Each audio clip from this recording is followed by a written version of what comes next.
bénédiction. Que Jésus soit loué et que Jésus vous bénisse. Nous allons lire dans Genèse au chapitre 50. Le livre du prophète Moïse. Genèse au chapitre 50, nous allons prendre du 15e au 20e verset. Et nous lisons dans le nom de Jésus-Christ. Quand les frères de Joseph virent que leur père était mort, ils dirent, si Joseph nous prenait en haine et nous rendait tout le mal que nous lui avons fait. Et ils firent dire à Joseph, ton père a donné cet ordre avant de mourir. Vous parlerez ainsi à Joseph. Oh, pardonne les crimes de tes frères et leurs péchés, car ils t'ont fait du mal. Pardonne maintenant le péché des serviteurs du Dieu de ton père. Joseph pleura en entendant ces paroles. Verset 18.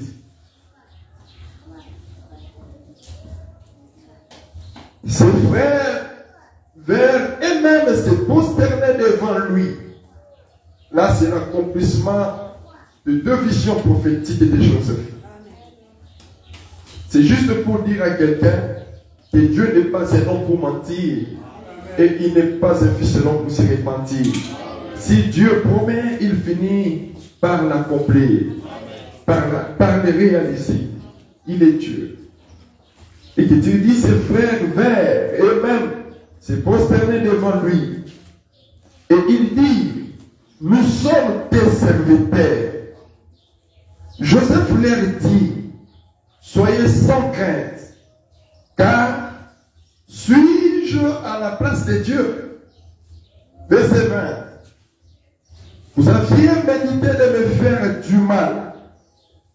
Dieu l'a changé en bien pour accomplir ce qui arrive aujourd'hui, pour sauver la vie à un peuple nombreux. C'est la parole de l'Éternel. Rendons gloire à la pour le nom de Jésus.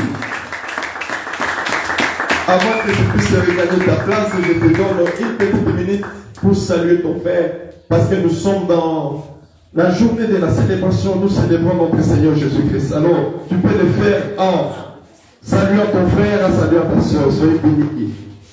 Les gens de Dieu, soyez bénis. Soyez bénis. Que Dieu bénisse. Wow, il est merveilleux notre Dieu, il est merveilleux. Saluons-nous les uns les autres. Voilà. C'est merveilleux. Gloire à Dieu.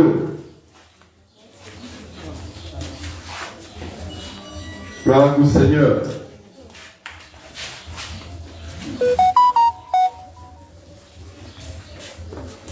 Vous savez, le Seigneur a dit, aimez-vous les uns les autres.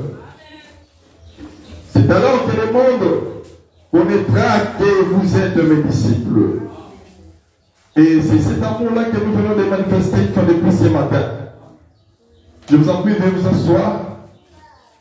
Et acclamons une fois de plus pour le nom de celui qui était, de celui qui est et de celui qui vient. Alléluia. Je crois que c'est par la grâce que nous sommes une fois de plus ici devant vous pour parler de la part de celui qui était, celui qui est et celui qui vient. Son nom c'est Jésus. Nous sommes en train de célébrer la Pâque aujourd'hui. Que Dieu soit loué. Et j'en profite de l'occasion pour te saluer et pour te bénir. Amen. Alléluia. Je te bénis au nom de Jésus. Amen. Et je bénis ton avenir au nom de Jésus. Si réellement si tu es béni, tu peux encore acclamer une fois de plus pour le nom de Jésus.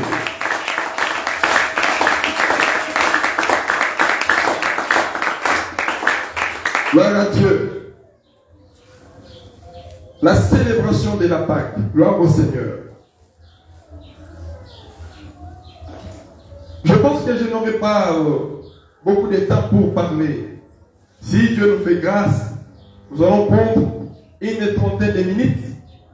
Mais dis-moi, nous allons communiquer quelque chose au peuple ce matin.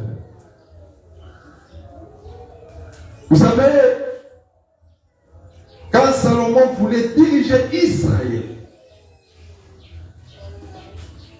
mais moi-même quand je lisais encore ces textes d'histoire, je me dis, waouh, c'était merveilleux.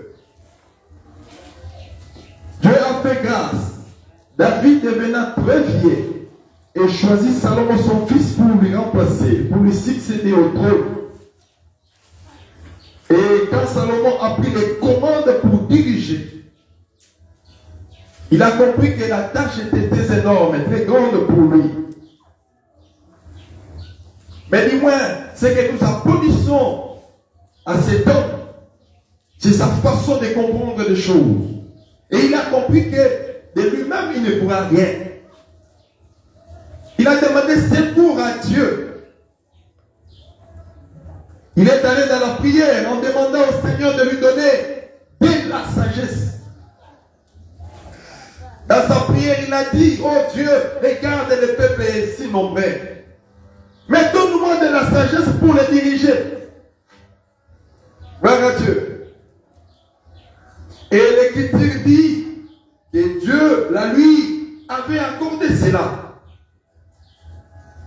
Mais écoutez, dans sa sagesse, parce que Dieu lui a donné la sagesse, l'Écriture d'ailleurs dit que Salomon était très sage. Et il avait une connaissance multipliée comme les sables qui est au bord de la mer. Quelle puissance à la sagesse.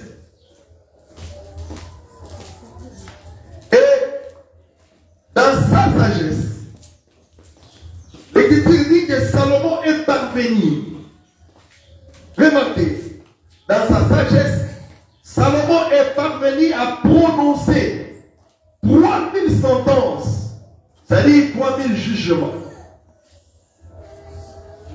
Vous savez, aujourd'hui, il y a des gens, les droits, c'est-à-dire ceux qui ont fait les droits, mais arriver jusqu'à ce niveau, c'est pratiquement difficile, je ne dirais pas impossible, mais je dirais difficile. Je crois que notre frère fait des droits. Arriver jusqu'à établir, à prononcer 3000 sentences, 3000 jugements, il faut avoir de la tête. Alléluia. Amen. Que Dieu vous bénisse. Et ce n'est pas fini par sa sagesse. Notre bien-aimé, le roi, il aussi était prophète, est parvenu à composer 1005 chansons ou psaumes. 1005. Vous savez, nous avons aujourd'hui des auteurs compositeurs.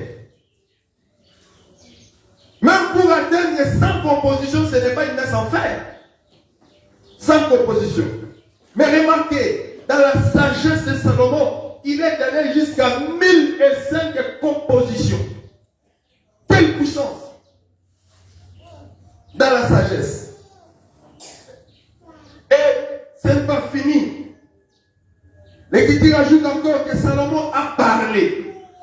Et le parler là, c'est-à-dire, il explique des choses. C'est-à-dire, il est allé dans la nature. Il regarde la nature. Salomon commence à expliquer la nature, parler de la nature. Dans la profondeur d'ailleurs. Et l'Écriture dit, il a parlé sur les arbres. Donc c'est-à-dire, quand il voit par exemple un bananier, il s'explique c'est quoi les bananiers.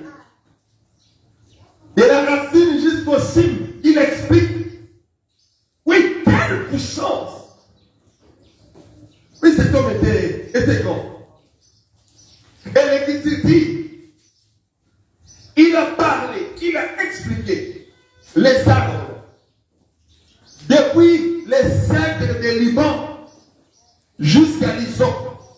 Vous savez, quand on parle du cèdre des Liban, ça c'est le plus grand arbre qui existe dans le monde. Le plus grand, c'est le cèdre. Et quand on parle de l'hysope c'est le plus petit arbre qui existe. Le plus de tous les arbres. D'ailleurs, l'hysope sort du mire ou de la miraille. Donc le plus petit. Cela veut dire que Salomon, dans sa sagesse, est parvenu à parler, à expliquer tous les arbres qui existent sur la terre. Oui, quelle puissance dans la sagesse! Quelle puissance!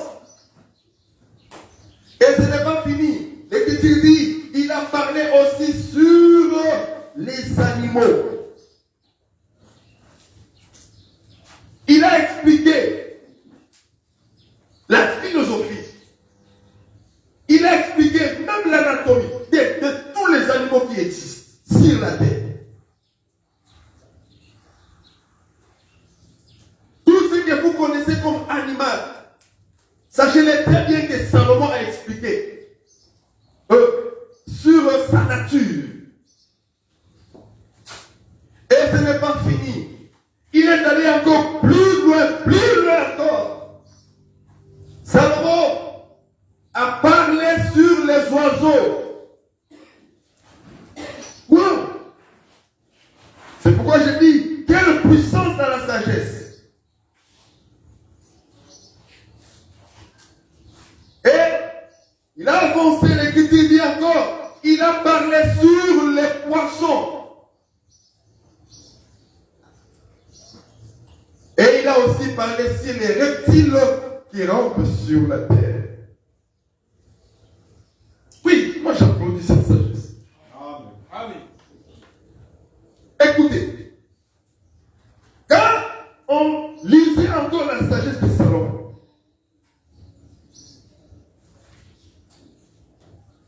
dans sa sagesse, Salomon parle dans les cantiques des cantiques.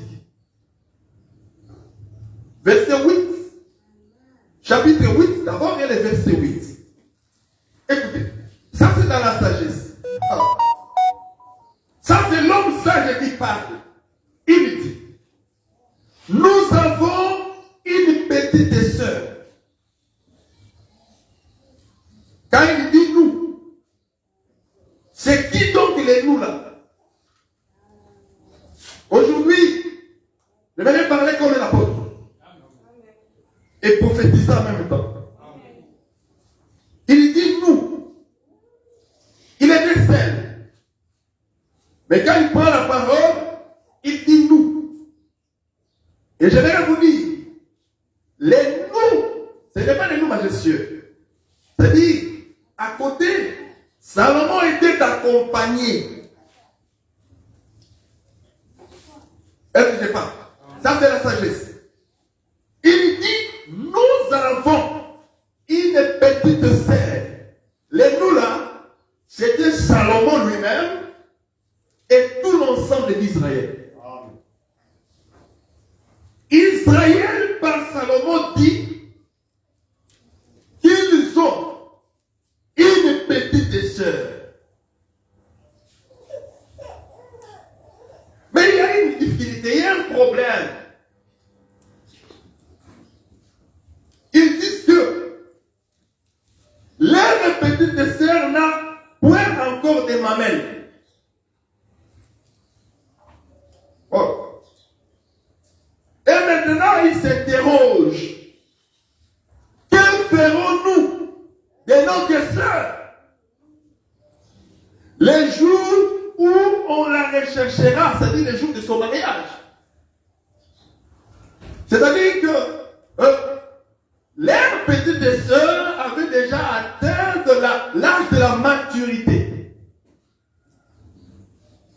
Mais la famille remarque que la sœur n'avait pas de mamelles. Et finalement, c'était de l'inquiétude. La famille s'est écriée par l'entremise de Salomon. Nous avons une petite sœur. Mais notre petite sœur n'a pas de sein, n'a pas de mamelles. Mais qu'est-ce que cela veut dire? Frère bien-aimé, je venais de dire tantôt, quand Salomon disait nous, il faisait allusion à lui-même et à tout Israël. Quand Salomon parle dans sa sagesse, il voulait tout simplement nous présenter qu'Israël a une sœur. Mais leur sœur n'a pas de mamelles. C'est-à-dire leur sœur est incapable de donner le délai maternel. Or, la seule chose qui nourrit un bébé, un enfant qui vient de naître, c'est le sein maternel. Mais remarquez, ils ont une sœur, mais la sœur n'a pas de mamelles. Comment allaitera-t-elle l'enfant qui naîtra? Je vais ouvrir une parenthèse. Vous savez, quand la fille de Pharaon avait, entre guillemets, récupéré ou ramassé Moïse dans la crèche ou dans les paniers, elle aussi avait une difficulté. Parce qu'elle ne pouvait pas allaiter l'enfant. Il a fallu que la sœur de l'enfant arrive et la propose que je connais une maman. Et cette maman pourra t'aider à donner du lait maternel à cet enfant. Il est question du lait. Parce que si l'enfant ne prend pas du lait maternel, c'est-à-dire que l'avenir de cet enfant-là, automatiquement est gâché. Alléluia. Écoutez-moi bien aimé dans le Seigneur. Je reviens à ce que je disais. Salomon et tout Israël s'inquiètent en disant, nous avons la sœur, mais notre sœur n'a pas de lait, n'a pas de mamelles, n'a pas de sein. Comment allaitera-t-elle l'enfant? Alléluia. Mais écoutez bien aimé dans le Seigneur. C'est quoi donc que c'est mamelles? Et c'est quoi donc que le lait maternel? Oh, bien aimé, je vous dis, le lait maternel, c'est la parole vivante. C'est la parole éternelle. C'est la parole créatrice. Vous savez, Israël avait la loi. Oui, la loi, c'est ça la sœur de Salomon et c'est ça la sœur d'Israël tout entier. Est-ce que le peuple comprend? Je me répète pour vous dire, quand ils s'inquiétaient en disant que nous avons une sœur, leur sœur c'est la loi. Remarquez, Israël marchait par rapport à la loi. Mais quand les prophètes voulaient interpréter, ils ont dit, la loi n'a rien amené à la perfection. Or, Israël n'attendait que la perfection. Les laits maternels, c'est quelque chose qui donne la vie. Et pendant que le peuple attendait, finalement, rien de positif n'est donné à Israël. C'est pourquoi Salomon s'inquiète. Nous avons une sœur. Oui, la loi est là. Mais cette loi est incapable de nous donner le salut. Cette loi est incapable de nous délivrer. Parce qu'ils avaient besoin de la délivrance. La loi était là. La sœur était là. La sœur était là. Mais lorsqu'ils regardent leur sœur, la sœur n'a pas de mamelles, n'a pas de sœur maternelle, n'a pas de lait. Alléluia. Il est là. Elle est là, pardon. Mais cette sœur était incapable. C'est pourquoi l'écrivain au Hébreu a dit, comme la loi est incapable, il faut qu'il y ait un changement du sacerdoce. Il faut qu'il y ait un changement du sacerdoce. Comme la loi lévitique est incapable, il faut maintenant que la loi judaïste puisse entrer en scène. Oh bien-aimé, je vous dis, si Israël avait une sœur qui n'avait pas de sein, mais nous n'avons pas une sœur, mais nous avons une mère. Non.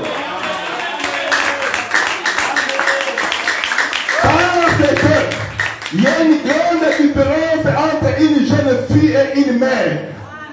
Est-ce que j'ai parlé? Il y a une grande différence entre une jeune fille et une mère. Ici, bien aimé, il n'est pas question d'une jeune fille. Et la jeune fille n'a pas de maman, n'a pas de lait maternel. Mais nous ne sommes pas Israël. Nous sommes l'Église. L'Église a une mère. Et cette mère a ses desseins. Ses desseins, c'est pour donner du lait. Oh, laisse-moi vous dire, cette mère-là, aujourd'hui, c'est l'ancienne alliance et la nouvelle alliance. Est-ce que je parlais? Je parle de la mère, mais donc, qui est donc cette mère? Cette mère n'est rien d'autre que la parole de Dieu, la parole vivante, la parole éternelle, la parole qui sauve, la parole créatrice. Et cette parole était au commencement avec Dieu. Cette parole était avec Dieu. Et cette parole est Dieu. Cette parole s'est fait chair, habitant au milieu de nous.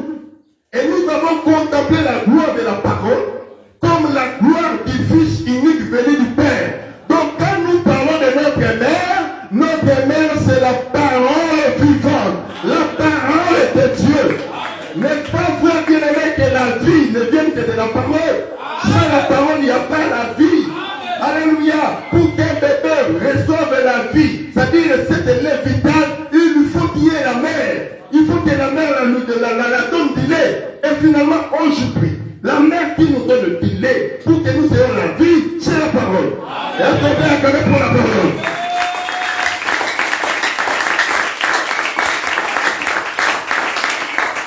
Si Israël a une sœur qui n'a pas de mamelle, mais l'Église a une mère capable. L'Église a une mère capable. Et cette mère-là donne à l'Église ce que l'Église en a besoin. Oui.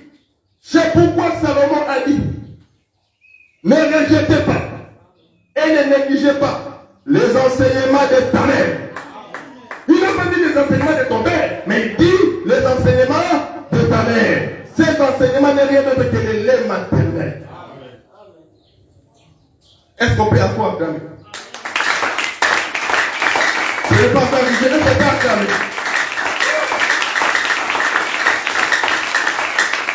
Vous savez, à chaque fois, le Seigneur nous permet d'entrer dans des profondeurs pareilles. J'ai toujours dit que c'est merveilleux pour nous et pour moi en particulier. Pourquoi? Parce que je vois Dieu comme à l'ennemi.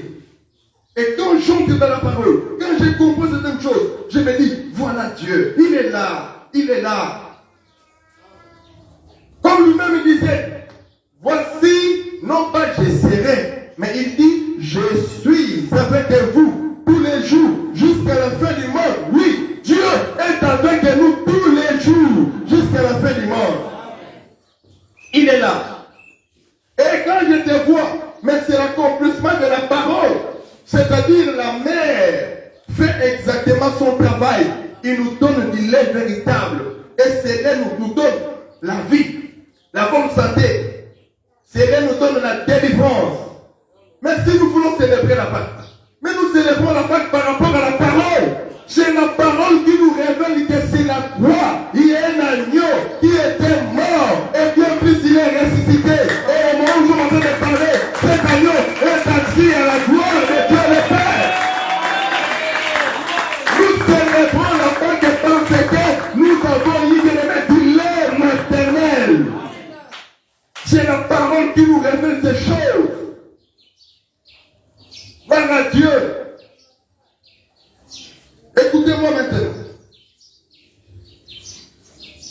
Nous célébrons la Pâque aujourd'hui en se souvenant de Jésus-Christ, c'est donc le Seigneur le Sauveur, étant l'agneau véritable. Écoutez, pour nous, la Pâque signifie la mort de l'agneau. Et pas n'importe quel agneau, parce qu'il y a eu beaucoup d'agneaux qui étaient morts, ou sont immolés. Mais de quel agneau s'agit-il? Nous disons d'emblée, il s'agit de l'agneau véritable. Mais qui est donc cet agneau véritable? L'agneau véritable est l'agneau véritablement qui était parti. Alléluia. Quand nous parlons de l'agneau, nous ne voyons pas l'agneau à 4 pattes. Parce que l'agneau à 4 pattes, c'était la seule qui n'a pas de mamelles. L'agneau à 4 pattes n'a rien sauvé. L'agneau à 4 pattes n'a rien délivré. Alléluia.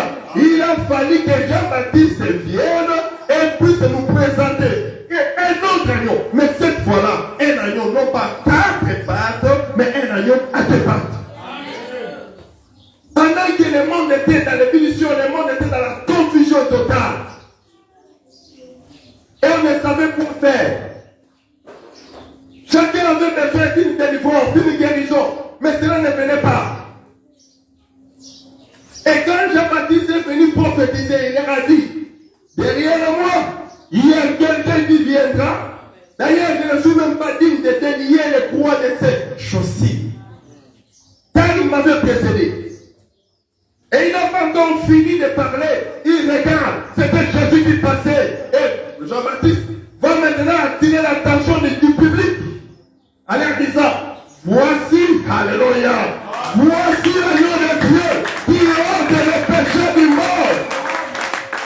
Et quand la foule va se tourner, au lieu de voir un animal, la foule va voir un homme en train de marcher. Mais dans la prophétie de Jean-Baptiste, il dit, voici l'agneau de Dieu qui ôte le péché du monde. Nous célébrons la Pâque, pas comme Israël, mais nous célébrons la Pâque comme un peuple véritable. Nous ne célébrons pas la mort d'un animal, mais nous célébrons la mort d'un Dieu qui s'est fait chair, d'un Dieu qui s'est fait homme, d'un Dieu qui a accepté de monter à la croix et de mourir à la place d'un homme. À la place d'un homme, il s'appelle Jésus. Il s'appelle Jésus. Il s'appelle Jésus. Il s'appelle Jésus. C'est pourquoi nous sommes venus les célébrer. Est-ce qu'on peut encore les célébrer la comment. Nous sommes venus les célébrer. C'est pourquoi Paul pouvait dire, alléluia, je pouvais aussi avoir la crainte ou la paix si Jésus n'était pas ressuscité. Mais aujourd'hui, Jésus était mort. Bien plus, il est ressuscité et assis à la gloire de Dieu le Père dans le royaume des cieux. Jésus est là, donc c'est lui, l'agneau véritable. Gloire à Dieu. Alléluia. La Pâque pour nous invoque beaucoup de choses, ou plusieurs choses, un des autres.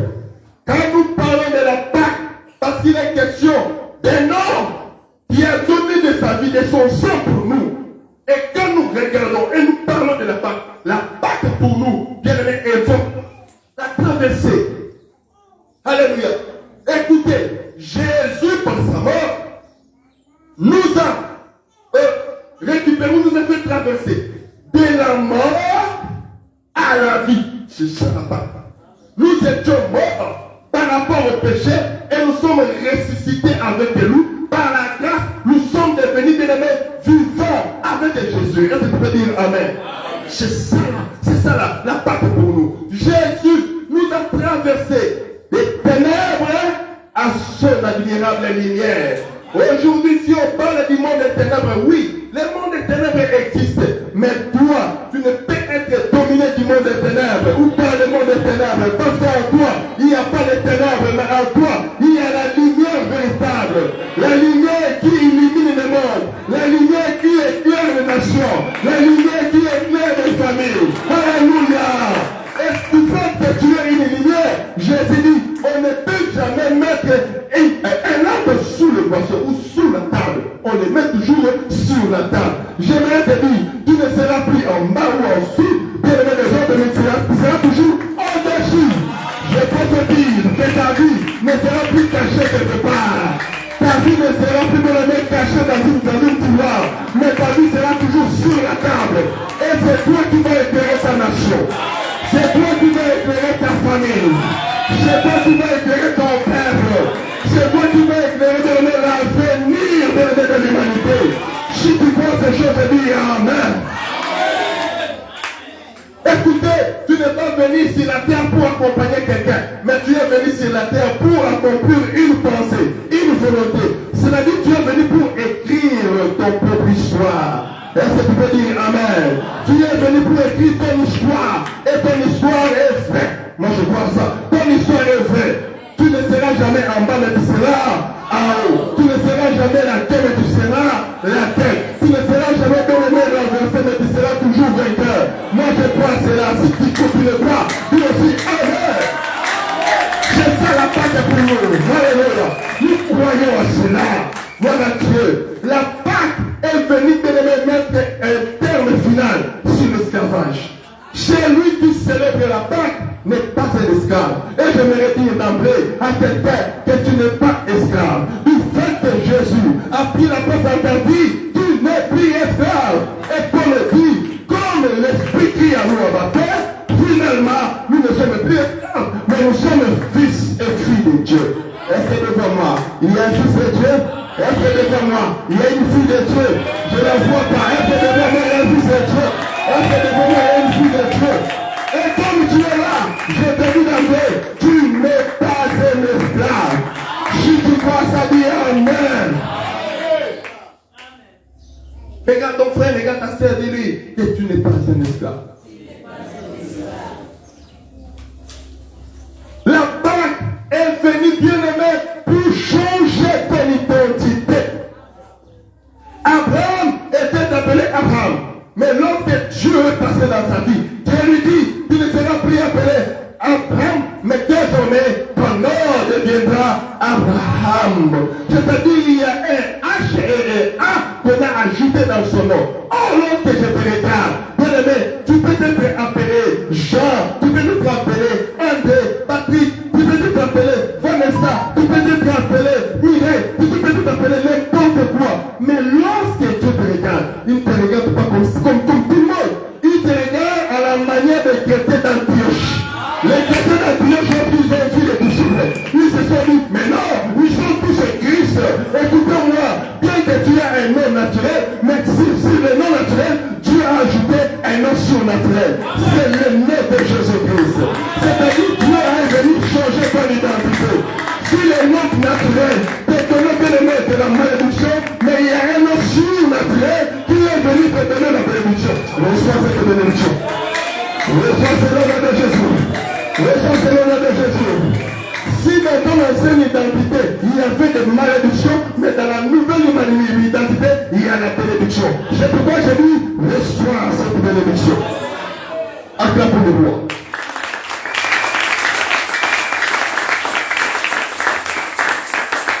Et quand nous parlons bien les mains de la Pâque, pour nous, nous célébrons la victoire sur Satan et sur le monde des ténèbres. Nous célébrons la victoire.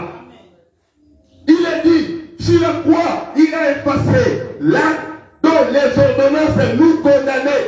Sur la croix, il a bien aimé dominé, ou il a vaincu toutes les dominations, toutes les autorités, à triompher par la croix. Donc quand nous célébrons la Pâque, nous sommes en train de célébrer la victoire de Jésus sur les démons, sur les magiciens, sur les sorciers, sur les occultistes. Nous célébrons les bien-aimés. Dans le grand mois, même si c'était peut-être par les magiciens, mais ce matin, nous célébrons notre victoire sur les magiciens. Nous célébrons notre victoire sur les sorciers. Nous célébrons notre victoire sur tout le monde des ténèbres confondus. Si réellement ceux qui célèbrent cette victoire, acclame tout celui qui célèbre la victoire. Gloire à Dieu. C'est pourquoi je dirais d'emblée que tu ne dépends plus jamais de ce monde, mais tu dépends de Dieu, du ciel. Du ciel. Aucune autre personne n'a le pouvoir, ou n'aura le pouvoir sur toi. La seule personne qui peut dire un mot pour ton avenir, pour ta vie, c'est le Créateur, c'est Jésus. Alléluia. Mais écoutez, en lisant encore dans la profondeur, la parole de Dieu nous enseigne que la Pâque est venue aussi confirmer une déclaration prophétique. Amen. Alléluia. La Pâque est venue aussi confirmer une déclaration prophétique. Et cette déclaration prophétique est sortie de la bouche, entre guillemets, du prophète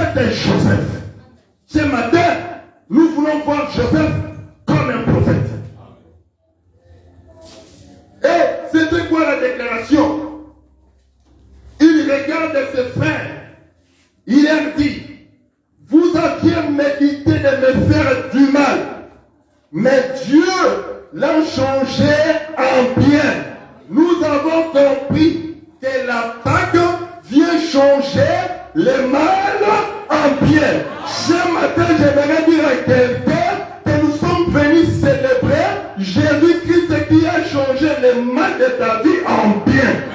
Et s'il y avait le mal qui persistait aujourd'hui, tu vas faire un grand changement. Le mal se changera en bien. Est-ce que tu peux dire Amen? Est-ce que tu peux acclamer pour le roi de gloire? Vous me diriez, quel rapport y a-t-il entre Joseph ou l'histoire de Joseph et la Pâque? Parce que, parlant de la Pâque, il est question d'un agneau qui est mort. Mais ici, nous ne voyons pas l'agneau mort. Oh bien-aimés, vous allez vous tromper. Regardez très bien. Quand les frères voulaient la mort de Joseph, ils l'ont arrêté. Ils l'ont précipité dans une citerne. Mais comme Joseph avait sur lui, écoutez-moi, une promesse qui ne peut jamais tomber, il a fallu que Dieu puisse intervenir. Les marchands sont passés par là, les Ismaélites. Et l'Écriture dit que l'un des frères a pris quand même l'initiative. Ne tuons pas. Vendons. Mais il y avait un problème. Que dirions-nous à notre père après avoir vendu? Que dirions-nous à notre père? Nous dirons quoi au père? On a vendu les frères, ses frères. Mais que dirions-nous au père? Alors, l'Iven dira, prenez un bouc. Prenez le bouc. Tuons le bouc. Alléluia. Tuons ce bouc. Et plongeons la tunique de plusieurs couleurs de Joseph dans le sang. Et nous allons montrer au Père. Et c'est a-t-il un rapport entre le bouc et l'agneau? Par rapport à la Pâque, oui. Je vais vous expliquer. Quand le prophète Moïse parlait sur l'animal qu'on devrait présenter pour immoler, il a dit, soit vous prendrez un agneau ou un chevreau. Or, quand nous voyons les chevreaux, c'est les petits de la famille du bouc et de la chèvre. Est-ce que je parle à quelqu'un? C'est-à-dire un chevreau est un bouc en devenir ou est une chèvre en devenir. Je parle à quelqu'un. Donc, si vous n'avez pas trouvé l'agneau, vous pouvez trouver un chevreau. Et maintenant, remarquez, Israël a immolé la Pâque par l'agneau et par les chevaux, qui s'interprètent par Jésus-Christ à la croix. Regardez très bien. Jésus a été l'agneau qu'on devait immoler. Jésus a été aussi le chevaux qu'on devrait immoler. Plus loin, Jésus est devenu aussi le bouc qui a sauvé bien-aimé Isaac de la mort. Amen. Donc, quand nous voyons Joseph, oui, il y a aussi des traits, il y a un rapport entre Joseph et la Pâque. Cela veut dire, la mort du bouc automatiquement a changé l'idée. L'idée était que Joseph meure. Mais du fait que le bouc a pris la place, automatiquement, la mort ne peut plus gagner la vie de Joseph. Joseph était sauvé à cause de la mort d'un bouc. Et aujourd'hui, nous sommes sauvés à cause de la mort de quelqu'un qui était monté à la croix qui s'appelle Jésus. Est-ce qu'on peut acclamer pour Jésus? Il y a un rapport. Je vais ouvrir une parenthèse et la fermer rapidement. Quand ils sont allés chez les pères, ils ont présenté la tunique de Joseph de plusieurs couleurs en lui disant, regarde, remarque, est-ce que c'est la tunique de ton frère, de ton fils? Le père dit et confirme, c'est la tunique de mon fils. Ah, Joseph a été mis à mort. Joseph a été tué par une bête féroce. Écoutez, le père est tombé en deuil par un mensonge. Wow! plairait jamais la mort de Joseph, mais il plairait la mort d'un bout. Donc, c'est-à-dire il y avait un mensonge qui a captivé, qui a bloqué, qui a possédé la vie de Jacob. Et après quelques années, il a fallu que Joseph envoie des gens pour dire à son père, je ne suis pas mort, je suis en vie. Le père a pris beaucoup de temps pour croire. Et finalement, il se dira, ah, mon fils est en vie. C'est-à-dire le mensonge était tombé. Oh bien-aimé, il y a beaucoup de personnes qui vivent sous les mensonges sataniques. Le diable te dit que tu ne vas pas te marier. Ça, c'est du mensonge. Je te dire amen. Le diable te dit que tu ne vas pas réussir. Ça, c'est du mensonge. C'est-à-dire qu'on te présente la clinique avec le sang, mais en réalité, ce n'est pas le sang de ton fils. Ton fils, c'est ça la promesse. Ton fils, c'est ça ta bénédiction. On te présente le sang, mais ce n'est pas le sang de ton fils. Oh, laisse-moi te dire, il y a quelqu'un qui était mort à ta place, c'est Jésus. Et du fait que Jésus était mort, toi, tu ne peux pas tomber. Alléluia. Même s'il y avait un mensonge qui pesait sur toi, j'aimerais te dire aujourd'hui, il y a une vérité qui est arrivée. Et c'est quoi la vérité? Tu monteras. Est-ce que je parle à quelqu'un? C'est quoi la vérité? Tu seras élevé. Pendant que les mensonges dirait, tu sais que tu ne monteras pas. Mais la vérité est venue pour dire que tu monteras. Tu seras haut placé. La vérité est venue pour te dire que tu vas te marier. La vérité est venue pour te dire que tu vas réussir dans toutes tes entreprises. C'est ça la vérité. Désormais, ne vis plus bien aimé sous les mensonges sataniques. Satan son conseil constaté. Satan son conseil mataté. Et à l'okuta, il y a une vérité qui dit que tu monteras. Est-ce que tu crois la vérité? Est-ce que tu crois la vérité? La vérité te dit que tu monteras. Tu seras élevé. Tu seras haut placé. Si tu crois la vérité, acclame pour le nom de Jésus.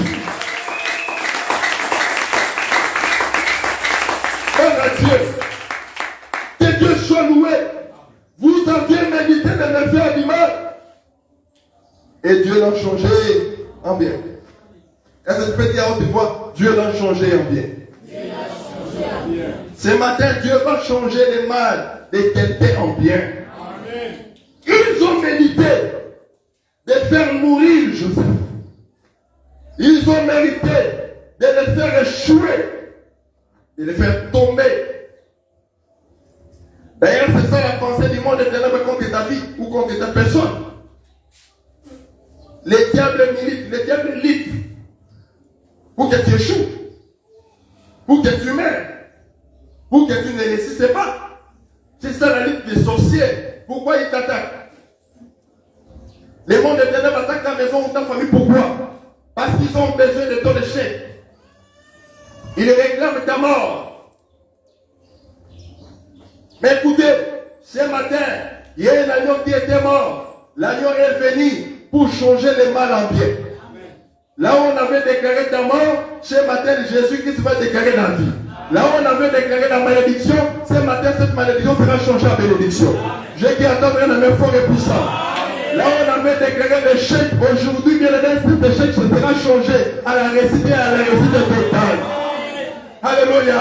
On avait dit que l'autre sera la quai, mais ce matin, il y a un grand changement. Dis à l'autre fois, un grand changement. Dieu va changer des choses.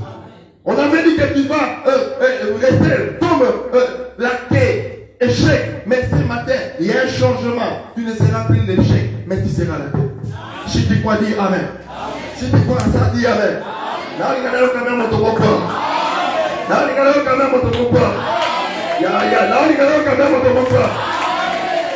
Jésus-Christ est l'agneau véritablement à la croix pour changer le mal ou tout est mal. Prononcé par le monde des ténèbres en bien. Voilà pourquoi nous célébrons la Pâque ce matin. C'est aujourd'hui que cela se passera. Dieu va changer le mal de ta vie en bien. Wow, je vais finir. Je vois le Seigneur Jésus-Christ qui change le mal en bien dans la maison. Un homme qu'on appelle Jairus. Jairus était un chef responsable derrière la terre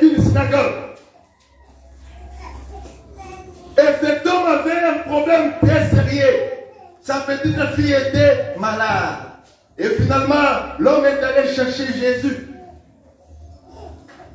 Parce qu'il avait confiance en Jésus. Et Jésus était prêt pour donner la solution à ses problèmes. Jésus n'a pas refusé l'offre. Jésus n'a pas repoussé cet homme. Jésus est allé pour pallier à la situation. Mais remarquez, là nous sommes dans Marc chapitre 5. Allez lire ça. L'Écriture dit, quand Jésus entrait avec cet homme, avec qui il avait dans la parcelle, les gens de la famille sont venus lui dire, n'importe où ne plus le mettre. L'enfant est mort.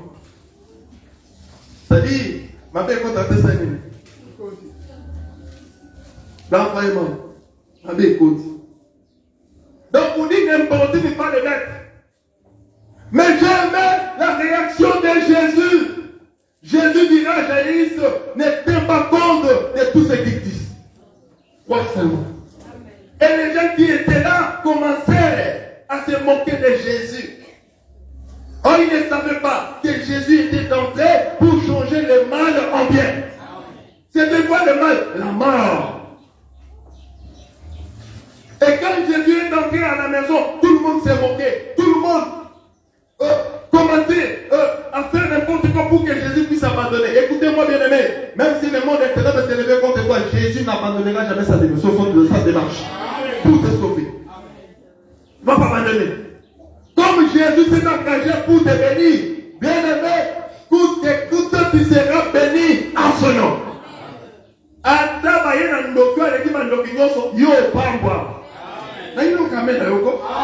Il est question d'un grand changement ici. Et quand Jésus est entré, il a chassé tout le monde. Et Jésus a regardé la fille. Il dit à l'hébreu, Talita koum, qui veut dire tout simplement en français, jeune fille, je te le dis, lève-toi. Elle était malade avant de mourir.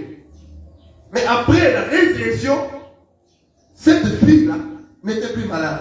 C'est-à-dire, Jésus a ressuscité la fille et automatiquement l'a guéri aussi de sa maladie. J'aimerais dire à quelqu'un, au nom de Jésus-Christ, que la mort qui vient de ta famille se change à la vie maintenant au nom de Jésus. La mort qui était de tes enfants peut se changer ce matin à la vie au nom de Jésus. Et la maladie qui menaçait ton corps se change maintenant à la guérison au nom de Jésus. C'est ça la vague. Nous sommes venus célébrer ces grands changements.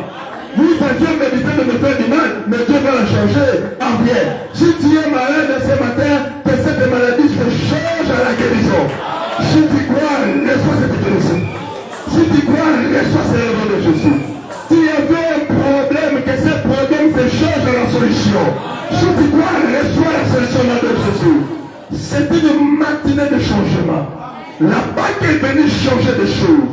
Il faut dire à ce monde de ténèbres, à ses ennemis, vous avez médité de me faire du mal, mais Dieu l'a changé. Je ne t'entends pas, Dieu l'a changé. Alléluia. Je suis en train de voir encore Jésus. Alléluia. Qui change le mal en bien dans la vie d'un homme malade depuis 18 ans. Plutôt, depuis 38 ans. Cet homme n'avait personne pour l'aider. Peut-être que c'est ton cas. Tu n'as personne pour te propulser. Tu n'as personne pour t'aider. Tu n'as personne pour t'amener quelque part. Ne t'en fais pas. Si sur la terre tu n'as personne, mais dans le ciel tu as quelqu'un qui s'appelle Dieu. Il est capable de t'amener là où aucun homme ne pourra le faire. Là où aucune femme ne pourra le faire. Là où aucune main ne peut le faire pour toi. Dieu est prêt de t'amener plus loin, plus loin, plus loin, plus que les hommes. Il n'avait personne, oui. Tu n'as personne. Il faut demander bien dans cette situation d'orphelins. Ce sont des orphelins qui subissent ces choses-là. Ils regardent à gauche, il n'y a personne. Ils regardent à droite, il n'y a personne. Ils regardent devant ou derrière, il n'y a personne pour l'aider. Et il est là. Et il regarde. Où il est? Que ferais-je? Alléluia. Et à ce moment-là, l'Éternel de Dieu dit, je suis le Père des orphelins. Et Dieu va se souvenir et se pencher pour aider une telle personne. Oui, peut-être aussi tu n'es pas orphelin, mais tu es bloqué, tu ne sais quoi faire. dans la vie. Parce que tu n'as personne. Tu n'as personne. Mais je viens te dire, si la terre n'a personne, mais dans les cieux, tu as quelqu'un. Tu as quelqu'un. L'Écriture dit, dans l'air de terre, il criait à l'Éternel, et l'Éternel envoyait la parole. La parole n'est pas délivrée. Et Dieu lui-même les conduisit au port désiré. Aujourd'hui, que Dieu te conduise au port désiré. C'est-à-dire là où ton cœur demande, que Dieu te conduise là-bas. Est-ce que vous m'avez dit que vous m'avez dit Zambe akuma kisika motema nezo sepela. Même moi l'apôtre, mon cœur désire quelque chose. Que Dieu me conduise là-bas. Et toi aussi ton cœur désire quelque chose. Que Dieu te conduise là-bas. Là où ton cœur désire. Reçois ce nom de Jésus. Reçois cette grâce au nom de Jésus. Cet homme dit à Jésus, je n'ai personne pour me jeter. Écoutez, Jésus pour opérer le miracle n'avait pas besoin d'un système. Il y avait un système établi. Comme aujourd'hui, pour réussir, il faut aller dans les chemins que le monde a tracés. Bien. Autrefois, aujourd'hui, pour réussir, pour devenir quelqu'un, il faut rentrer par-ci, il faut rentrer par-là. Ça, c'est le monde qui le dit. Et quand Jésus est venu, Jésus n'a même pas tenu compte du système établi par le monde. C'était quoi le système? C'est lui qui se rend violent et rapide. Il s'est jeté le premier dans la piscine pour être guéri. Mais cet homme était très faible. Il est malade depuis 38 ans. Quelle force cet homme aura maintenant pour courir et de son tout premier et se plonger dans la piscine? Et d'ailleurs, l'ange ne venait pas chaque jour. Alléluia. Et finalement, cet homme va constater qu'il n'y avait personne. Mais remarquez, Jésus ne va pas opérer selon la manière qui était établie systématiquement par le monde. Et l'Écriture dit, Jésus lui dit, il parle. C'est pourquoi je vous ai dit, nous n'avons pas une fille ou une sœur qui n'a pas de mamelle, mais nous avons une mère qui a des mamelles qui nous allaitent. Jésus n'a fait que dire le mot, il a parlé, il a dit, je te le dis, prends ton lit, élève-toi et... Waouh, je veux dire à quelqu'un qu'il y a une parole qui est sortie. Cette parole dit que prends ton lit, lève-toi et... Là où il y avait de l'incapacité, prends ton lit, lève-toi et... Là où il y avait de l'impossibilité, prends ton lit, lève-toi et... Si tu crois, il y a un miracle qui entre dans ta vie. Alléluia. Là où il y avait des combats, Jésus dit prends ton lit, lève-toi et... Là où il y avait des échecs, Jésus dit prends ton lit, lève-toi et... Là où il y avait des freinages, Jésus dit prends ton lit, lève-toi et... Que cela s'accomplisse dans ta vie au nom de Jésus. Que cela s'accomplisse dans ta vie au nom de Jésus. Que cela s'accomplisse dans ta vie au nom de Jésus. Et remarquez, cet homme n'a pas posé de questions. Il a pris le lit, il s'est levé et il a marché. Moi je crois, si tu ne te poses pas de questions, tu prononces sur le lit de ton malheur, tu prononces sur le lit de ton maladie, tu prononces sur le lit de ton problème, et tu vas te lever et tu marcheras. Tu marcheras. Je penserai que tu marcheras. D'ailleurs, je vois déjà que tu es en train de marcher. Tu es en train d'avancer dans tes affaires. Je vois quelqu'un qui est en train d'avancer dans ses affaires. Lui qui était considéré comme une malade depuis 38 ans. Mais aujourd'hui, il s'est mis debout. Si tu as une seule Congo, il va tellement. Dans une seule il y a une prophétie qui est sur le Congo. Le Congo s'élèvera. Que peut-être vos corps. Attends, au monde de Banjoy, au sommet de Banzizi, au sommet de Bampuku, le Congo s'élèvera. C'est un grand géant. J'ai dit à quelqu'un, c'est un grand géant. Au niveau de la zone de Congo, en 2030, le Congo serait un pays émergent. Le Congo serait un pays émergent. 2030, parce qu'il y a un 3 et un 0 derrière. On a compris pour 2030. Nous ne sommes pas politiques, mais nous sommes prophétiques. Est-ce que je parle à quelqu'un? Nous ne sommes pas politiciens, nous sommes prophétiques. Nous sommes ecclésiastiques, nous sommes épiscopales et nous disons, nous parlons sur l'avenir de ce pays. Ce pays sera un grand pays émergent, sera un grand pays béni, sera un grand pays béni. Car aux alliés de grandes nations de la terre. Est-ce qu'on peut acclamer Jésus? Waouh, le Seigneur! C'est pourquoi j'ai dit à quelqu'un, tu n'as rien à attendre. Jésus a déjà dit, prends ton lit, lève-toi et... Prends ton lit, lève-toi et... Moi je vais te demander toujours, pourquoi Dieu a demandé à Israël de crier? Oui, parce que Dieu aussi a besoin d'écouter ses cris. Et ce n'est pas seulement Dieu, même les mondes des ténèbres doivent écouter. Il y a un changement là-bas. Alléluia. Jésus a dit, prends ton lit. Est-ce que quelqu'un est en train de marcher déjà? Est-ce qu'il y a quelqu'un qui marche déjà? Est-ce qu'il y a quelqu'un qui marche déjà? Je te dis qu'il y a un miracle qui est entré dans ta vie maintenant. Je te dis qu'il y a un miracle qui est entré dans ta vie maintenant. Je dis et je le répète, qu'il y a un miracle qui est entré dans ta vie. Ceux qui sont capables, si maintenant sont capables, il y a un miracle qui est entré là. Si tu avais des problèmes, dans le touche là où il y avait des problèmes, il y a un miracle qui est entré là-bas. Parce que Jésus a dit, prends ton lit, lève-toi. Là, il te lève-toi, marche. Est-ce que tu peux te voir?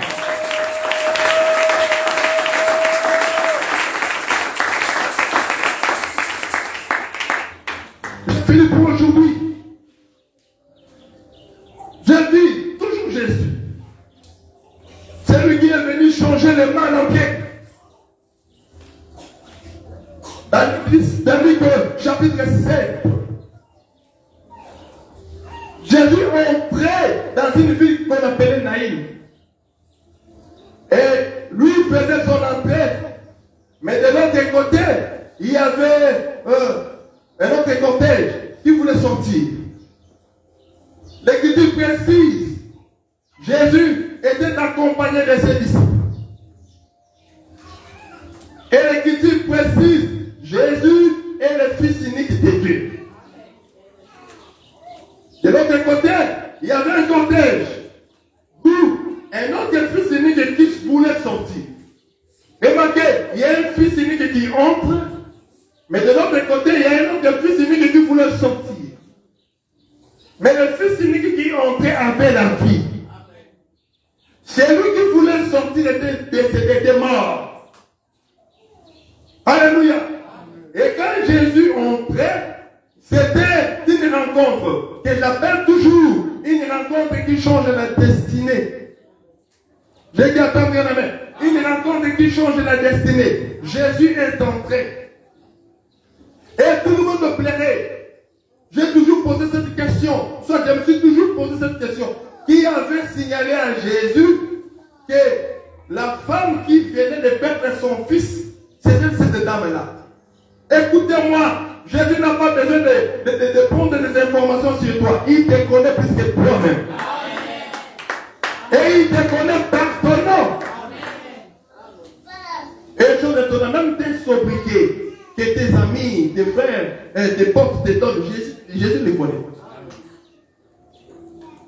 Et l'Écriture dit, Jésus a élevé sa main, il touchait les cercueils. Les gens qui transportaient les cercueils s'arrêtaient. J'aimerais dire à tous les sorciers qui transportaient ta vie pour la mort, qui transportaient la vie de tes enfants, arrêtez pour le nom de Jésus. Arrêtez pour le nom de Jésus. Arrêtez pour le nom de Jésus. Arrêtez pour le nom de Jésus.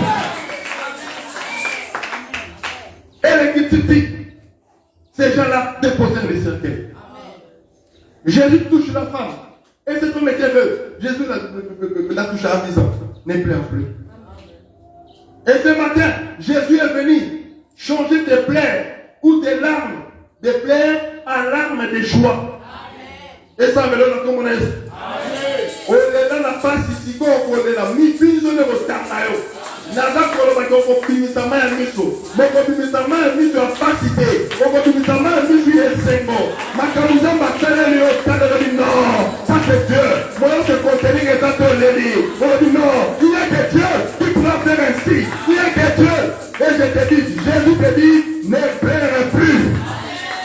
Ne pleure plus. Le temps est arrivé.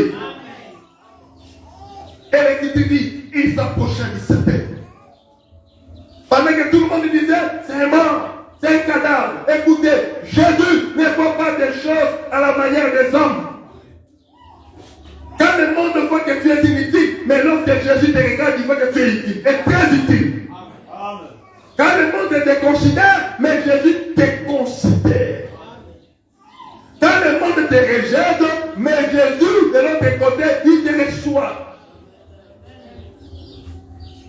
Alléluia. Alléluia.